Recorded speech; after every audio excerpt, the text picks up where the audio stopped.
Welcome to Four Mics, 13 Teeth, and One Ankle Monitor. And today our special guest is Miss Alysha Richardson. So we're just going to dive right into this thing today. She has a powerful testimony.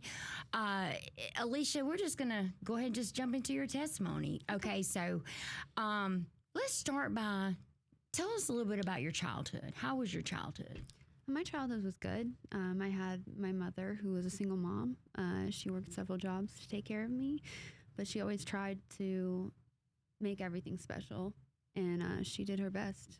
And I have a lot of good memories growing up with her.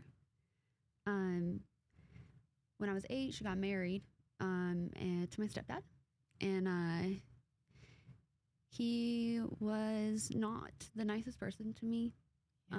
We fought a lot. I can't say that I wasn't a brat, but I felt emotionally attacked and abused by him a lot of the times. We just couldn't get along. So that was pretty traumatizing.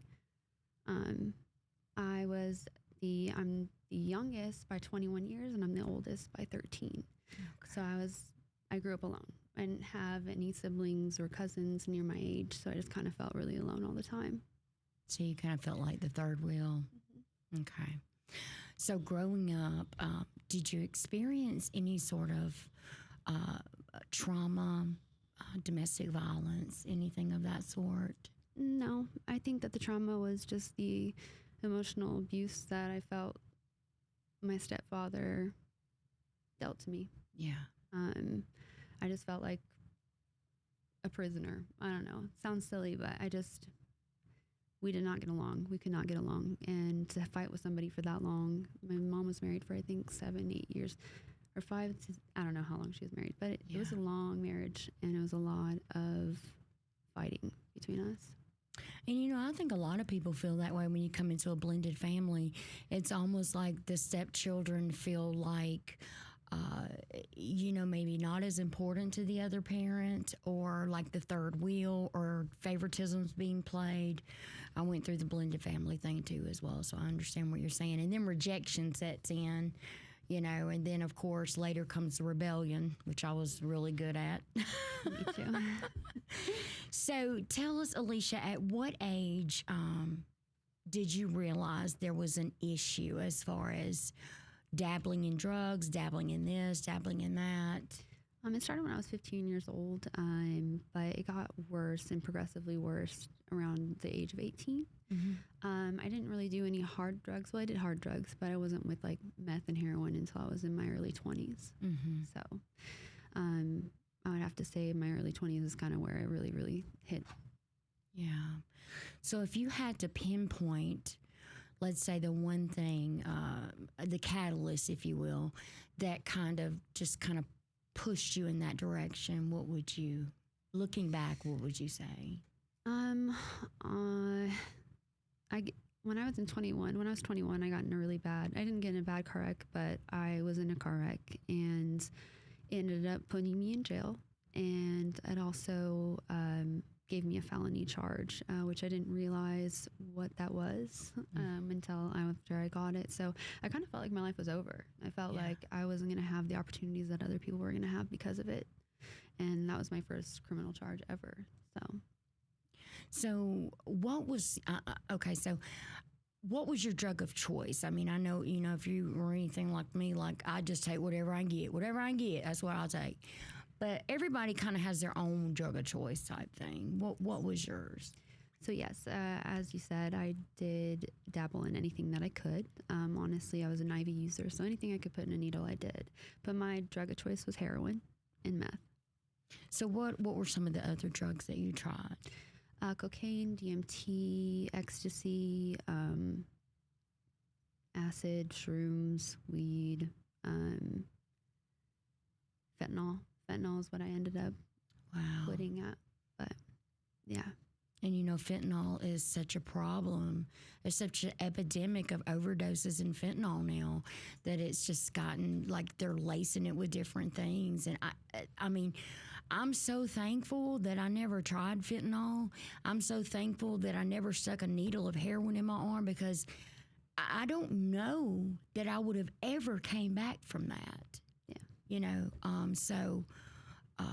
Girl, like, you were like me, you didn't discriminate. Like, whatever you can get your hands on is fine, you know. But back, you know, when I was doing it, heroin wasn't so prevalent that you could just, you know, go down the street and get it. Yeah. And now it's everywhere. Now fentanyl is everywhere, and they're lacing it with all kinds.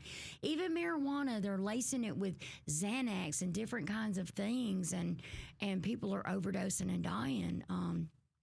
And it's just an epidemic in our society right now. And that's why people like us speak out about it. And so, describe to us, I know you moved around a lot. Mm-hmm. She moved around to some of the most amazing places. So this road of addiction took you, what road did it take you to? Like, tell us some of the different places like you've been. I've been to a lot of different states, which I was running away from drug use. I always felt like if I go to a new place that it'd be hard to find, but wherever I go, I am. And I know how to look for drugs. So I went to Maryland. I lived in Arizona, Michigan. Hawaii was the longest move I had. I was there for 5 years.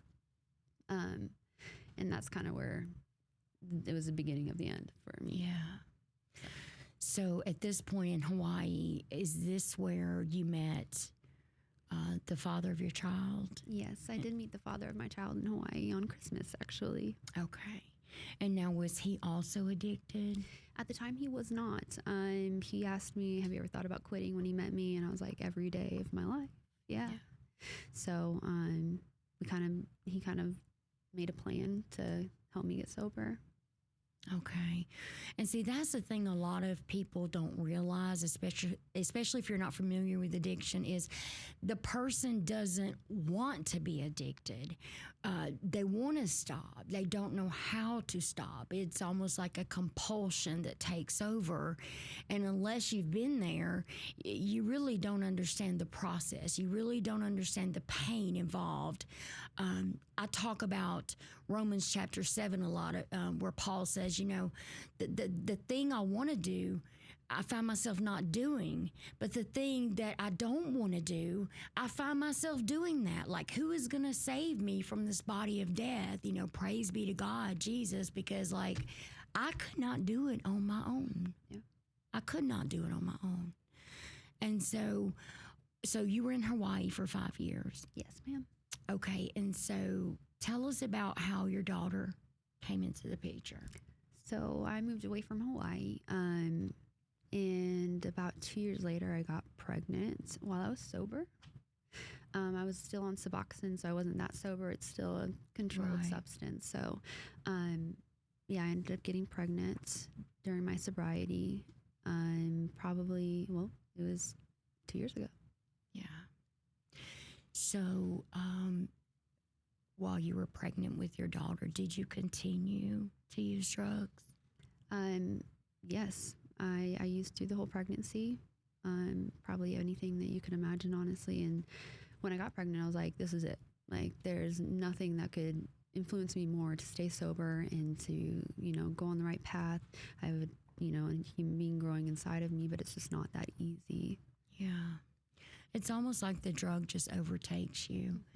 And I know we were having this conversation in the kitchen this morning that, like, you know, I can look back and think, you know, there was a time when if I had $20, 15 of that was going to go for drugs. And then whatever I had left over was going to be, you know, just broken down to try to get something to eat. Or it's like the drug took first place. A drug, like if you get, you have a steady job, if you're a functioning addict and you have a steady job, you know, if you're an addict, the first thing you're going to do is like, okay, I got X amount of dollars. Okay, I can go buy $400 worth of pills, and hey, I'll just pay what I can pay on whatever and hope for the best.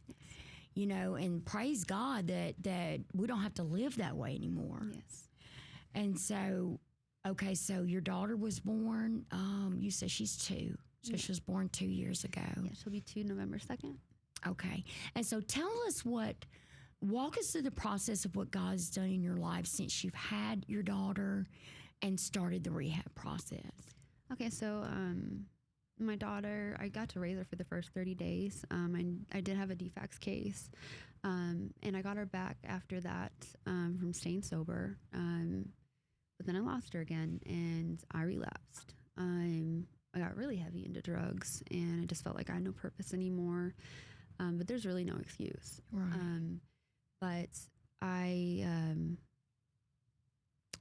I had her, I lost her, had her again, lost her, and I continued to use. There was something like eating me inside every time I didn't go and see my daughter because I was high, and it got harder and harder all the time. I ended up incarcerated last June for a drug charge, and when I got out of jail, I was like, I'm going to rehab. That didn't work out completely. I actually relapsed the day I got out, but a month later, messing with fentanyl, I was just sick and tired of being sick and tired. Yeah.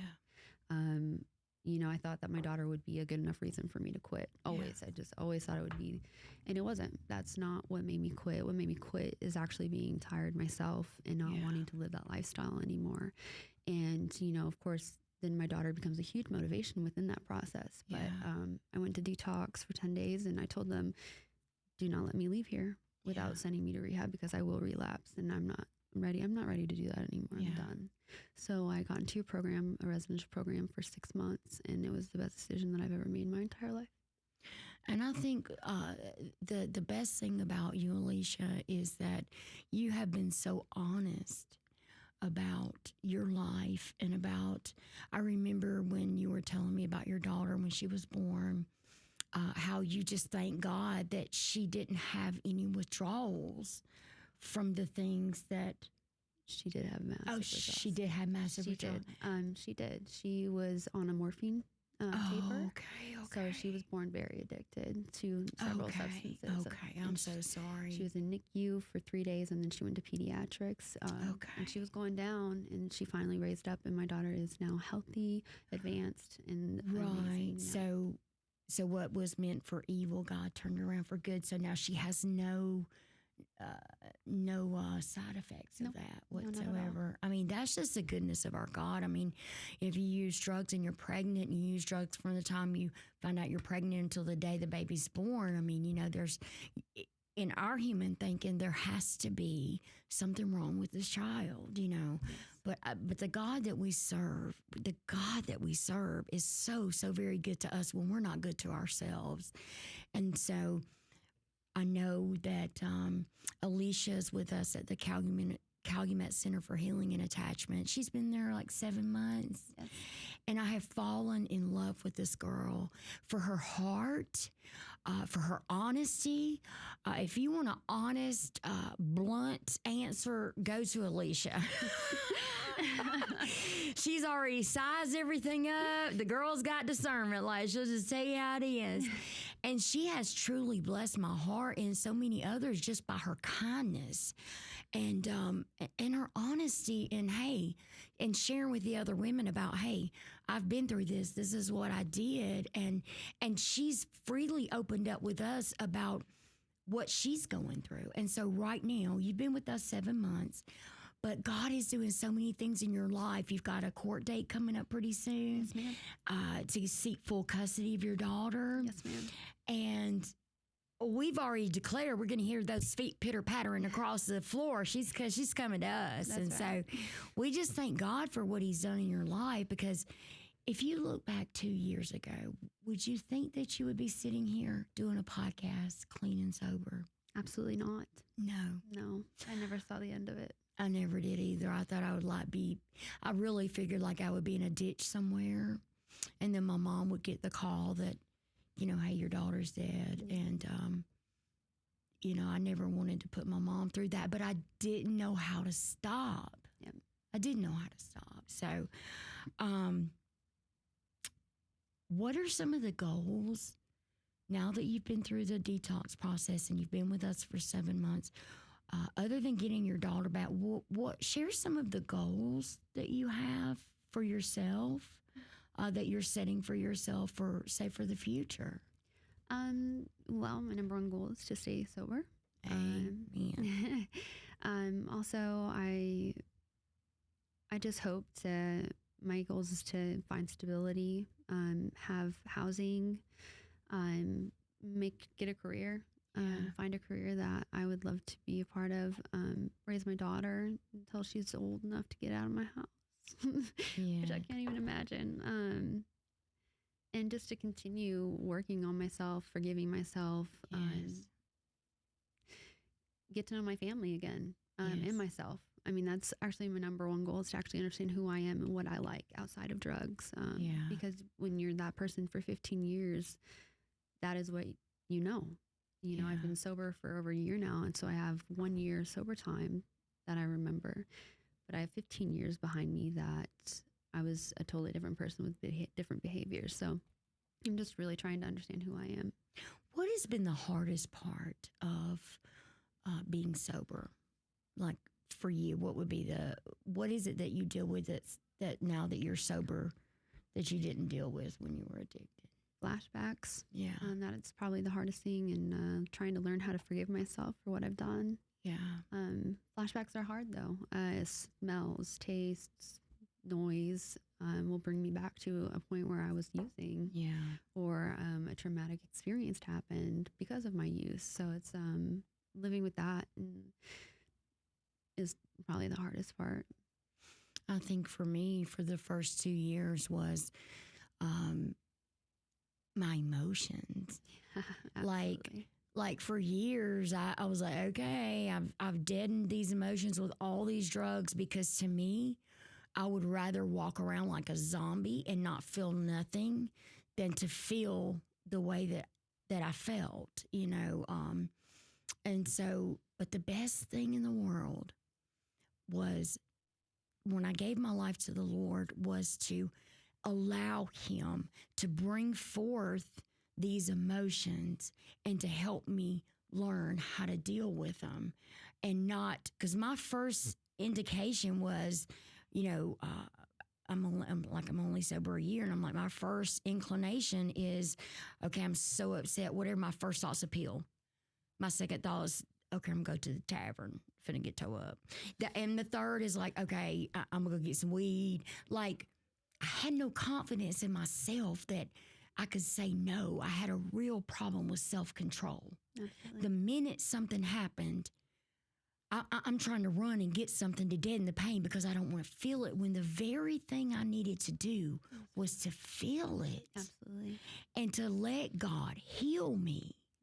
And even to this day, I mean, you know, some things I think that, you know, God's helped me with and gotten me past, I'm seeing them rise back up to the surface. It's like, okay, I thought I had dealt with that, but apparently I haven't. So, you know, you can not only deaden things with drug use, you can deaden things by being so busy, keeping yourself moving at all times so you don't have time to sit, be still, and know that I'm God. Let me work on you. You know, so I got into this thing of busyness, because if I was busy, I didn't have time to think. That's where I'm at right now. And so, you know, I still see a psychologist to this day. And I ask her point blank, I'm like, you know, when are these what they call ruminating thoughts of thoughts of flashbacks, you know, that don't happen often, but when they do, they come in floods. And I said, like, look, okay, it's been 5 years. Like, when am I going to be cured? When am I going to be cured? And she said, you know what? You may never be cured of this. Like, you may still have these flashbacks, but what we're here to do is to talk to you about these things, because the more you talk about them, the less power they have over you. Absolutely. And so I'm all about therapy. God gives us doctors and therapists to go and talk to. And so we do offer counseling and things like that at Calumet Center. And even when you graduate from the program, we have outreach that you still become involved in what we're doing. And I just want to say how proud I am of you. Like, this girl's like, she's serious. Like, she works 2 jobs. She is on it, does her meetings, her groups, and everything. She is focused. She's focused, and her one focus is her sobriety and getting her daughter back. And that's a miracle within itself. And so, Alysha, for anybody that's watching us, You know, especially say a female that's addicted that's pregnant, you know, and is still putting that needle in her arm. What advice would you give her or anybody? I guess my advice would be to reach out. I mean, honestly, sobriety is like this. There's nothing more powerful than the want yourself. I mean, you could be pregnant and you're like, okay, I'm not going to use because I'm pregnant. That's not a good enough reason. What you need to do is you need to be ready and honestly outreach and reaching out to people and actually feeling the warmth of another human being who maybe understands you or loves you. That resonates. That's huge. And honestly, I would just talk about your addiction and think about the future. I mean, honestly, I would say if a girl was shooting up with pregnancy, it's just like I would just hope for the best, but you know, there's just not a good enough reason. Yeah. And you got to find a reason. Because I know how I was when I was pregnant. There was nothing that anybody could tell me to stop because I was in so much pain. And as you said, I was running away from emotions and things that I had done to ruin my life. So, I mean, giving advice is just like when you're ready, seek help. You don't have to do it alone. You don't have to do it alone. And there's so many people out there that will support you and listen to you and understand you completely. So just reach out. Reach out. Absolutely. And here at Celebrate Recovery, we meet every Sunday at 3 p.m. It's not just for people suffering from addiction. If you've got any habits, hang-ups, or anything like that, we advise you to come. I mean, your drug of choice may not be, you know, heroin or fentanyl. It could be shopping. It could be overeating. It could be pride. It could be lots of things. All of us have something that we're dealing with, whether we tell anybody or not. But we want everyone watching to know that recovery is possible. And so we meet every Sunday at 3 o'clock here at First Baptist Church in Hogansville. And we invite everybody to come and be loved on in a safe environment where you're not judged. We just love on you. And you will be, this is like a safety net of like-minded people who may not be dealing with the same thing, but we all deal with something. And remember, we do offer a family support group. So if you have a loved one that's in addiction and you're at your wit's end and you don't know what to do, these meetings are for you. Come and be a part of this and, you know, get some support, get some coping skills, get some advice from parents that are in the same situation as you're in. And we're just here for you. We're more than a meeting. We are family. And so we just pray that you have a wonderful day and please reach out. Reach out if you need help. Reach out if you need rehabilitation. Reach out because we are here to help you. And Alysha, we thank you so much for coming on the podcast. This is my girl right here. I'm telling you, this is my girl. And I'm so proud of her. And she did this podcast today after just finding out that she had a death in the family. And she said, no, I'm going to do this because I know somebody needs to hear this. So we thank you for watching, and we just ask you to just reach out to someone that's hurting, invite them to Celebrate Recovery because we're all recovering from something. Have a wonderful day in Jesus' name. Thank you for watching.